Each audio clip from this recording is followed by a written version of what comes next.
Good morning, students. Now we are going to start our chapter 7, Source of Business Finance, next part. Okay, today we will discuss about the difference between equity shares and preference shares and difference between shares and debentures. Okay, first of all अब हम बात करेंगे किसके बारे में। हमने कल जो बात करी थी इक्विटी शेयर्स और प्रेफरेंस शेयर्स में। इक्विटी शेयर्स एक बार और छोटे से रिवीजन कर लो। इक्विटी शेयर्स क्या होते हैं, जो हमारी कंपनी के ओनर्स होते हैं, ठीक है, उनके वोटिंग राइट्स होते हैं, वो रिस्क बेयरिंग होते हैं और उनका कंट्रोल होता है मैनेजमेंट पे। और प्रेफरेंस शेयर्स क्या होते हैं, जो उनका फिक्स्ड होता है, ठीक है, फिक्स रेट ऑफ डिविडेंड होता है, उनका कंपनी पे कोई कंट्रोल नहीं होता, ठीक है, और उनके कोई वोटिंग राइट्स नहीं होते। तो first is dividend. Okay, dividend after preference shares, पहले डिविडेंड किसको मिलता है, प्रेफरेंस शेयर्स, और preference shares priority over equity shares. ये थोड़ी सी लाइन मैंने गलती से इधर लगी, और ये जो फिफ्थ पॉइंट है इसमें भी थोड़ी सी मिस्टेक है, ये कंट्रोल के आगे लगेगा फिफ्थ पॉइंट, ठीक है, और ये नो कंट्रोल भी लाइन के इस साइड होगा, तो थोड़ा सा ये सही से नहीं बन पाया। ओके, आप देख लेना। Then voting rights, equity shares full voting rights, equity shares के पास फुल वोटिंग राइट्स होते हैं और प्रेफरेंस शेयर्स के पास कोई वोटिंग राइट्स नहीं होते। Okay, then third is risk bearing. जो भी इक्विटी शेयर्स होते हैं वो रिस्क बियरिंग सिक्योरिटीज होते हैं, उनका सारा रिस्क किसका होता है, इक्विटी शेयर्स का होता है, और प्रेफरेंस शेयर्स का कोई रिस्क नहीं होता, लेस रिस्क होता है। वो भी किस लिए, जब उनको कंपनी अगर प्रॉफिट नहीं मिलता तो प्रेफरेंस शेयर्स भी प्रॉपरली नहीं मिल पाते। Fourth is rate of return, fluctuates with profit, fix rate of dividend. Rate of return जो होता है इक्विटी शेयर्स पे वो फ्लक्चुएट करता है, और जो प्रेफरेंस शेयर्स पे होता है वो फिक्स रेट ऑफ डिविडेंड होता है। Control on the management and no control. Then next is debentures. Debentures कौन होते हैं, डिबेंचर्स वो होते हैं क्रेडिटर्स ऑफ द कंपनी, ठीक है, जिनका फिक्स रेट ऑफ इंटरेस्ट होता है और हमें उनको हर 6 मंथ्स में पे करना होता है। Debenture are the important debt source of finance for raising long term finance. Debenture holders get fix rate of interest on debentures. Interest is paid after every 6 months और 1 year.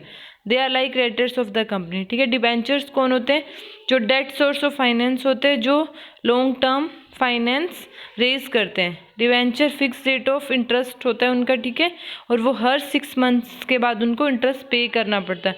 They are the creditors of the company, वो क्या होते हैं, company के creditors होते हैं। Okay, next merits of debentures. Investment is, first is investment is safe. Debenture are preferred by those investor who do not want to take risk and interested in fixed income, ठीक है।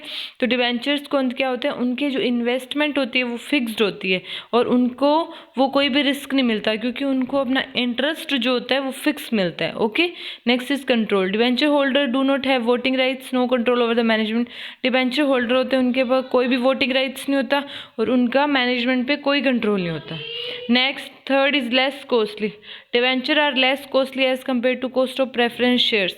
Debenture होते हैं वो less costly होते हैं as to preference shares. Preference shares ज़्यादा costly होते हैं, ठीक है, सॉरी, प्रेफरेंस शेयर ज़्यादा कॉस्ट कैरी करते हैं, डिबेंचर्स लेस कॉस्टली होते हैं एज़ कम्पेयर टू, क्योंकि डिबेंचर्स को इंटरेस्ट देना होता है, प्रेफरेंस शेयर्स होते हैं उनको ज़्यादा पैसा देना होता है। Tax saving, rate on debenture is tax deductible expenses, therefore there is tax saving. जो टैक्स सेविंग होते हैं डिबेंचर्स होते हैं वो टैक्स डिडक्टेबल एक्सपेंसेस होते हैं, ठीक है, उनमें से टैक्स को डिडक्ट करके फिर हमें एक्सपेंसेस देने पड़ते हैं। प्रेफरेंस शेयर्स नहीं होते deductible. Limitations of debenture, fixed obligation. There is greater risk when there is no earning because interest on debenture has to paid if the company suffers losses, ठीक है। तो इसमें ग्रेटर रिस्क होता है, अगर हमारी कंपनी को प्रॉफिट हुआ लेकिन फिर भी हमें कहीं ना कहीं से लॉसेस को कवर करना पड़ेगा, इंटरेस्ट डिबेंचर्स को देना ही पड़ेगा, तो हमारी कंपनी क्या पे करेगी, लॉस पे करेगी। Charge on assets, the company has to mortgage its assets to issue secure debentures. जो भी हमारी कंपनी होती है एसेट्स को मोर्टगेज और इशू ऑफ डिबेंचर्स भी होते हैं, ठीक है। Next reduction in credibility, with the new issue of debenture the company's capability to further borrow funds reduces. जो भी आपकी होती है क्या होती है, जो क्रेडिबिलिटी होती है, अगर हम नए डिबेंचर्स इशू करते हैं तो वो हमें भी, हमारी जो क्रेडिबिलिटी होती है वो ज़्यादा बढ़ती है, ठीक है, हमें क्रेडिट ज़्यादा पे करना पड़ता है। Then next is difference between shares and debentures, ठीक है। सबसे पहले शेयर्स और डिबेंचर में क्या डिफरेंस होता है। First is nature, share are the capital. Shares क्या होते हैं, हमारे कैपिटल होते हैं, ओनर्स होते हैं वो क्या होते हैं, हमारी कैपिटल लगाते हैं। Debentures are a loan, debenture एक क्रेडिटर्स, हमें क्रेडिट पे करना एज ए लोन, ठीक है। और रिटर्न में क्या, शेयर्स पे हमें डिविडेंड देना होता है, डिवेंचर्स पे इंटरेस्ट। वोटिंग राइट, शेयर्स का फुल वोटिंग राइट होता है और डिवेंचर्स का नो वोटिंग राइट। शेयर जो होते हैं कंपनी के, owner is called share holder, जो भी ओनर्स होते हैं कंपनी के, ठीक है वो। और डिवेंचर्स क्या होते हैं, हमारे क्रेडिटर होते हैं। Types, there are 2 types of share, share के 2 टाइप्स होते हैं और डिवेंचर्स के more than 2 types. Okay, that's all for today, thank you.